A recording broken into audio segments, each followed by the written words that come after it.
Kakinada Subbaiah hotel వద్ద జరిగిన జంట హత్యల కేసులో నిందితులను పోలీసులు అరెస్ట్ చేశారు.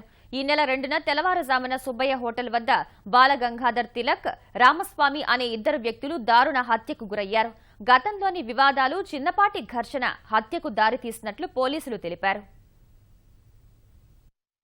అక్కడ మన వేస్ట్ యార్డ్ లో యూనివర్సల్ ఫంక్షన్ హాల్ లో ఉన్నట్టు స్టేజ్ రాదు సార్, ఈ స్టేజ్ కడతారు కదా, స్టేజ్ రాదు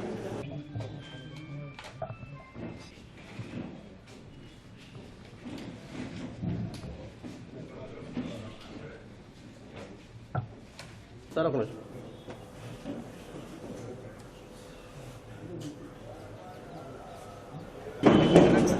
అప్పుడు ఆ ఫంక్షన్ హాల్ లో కుళాయిలు పోతే స్పేర్లు పెట్టుకుంటారు కదా, ఆ స్పేర్ రాడ్లో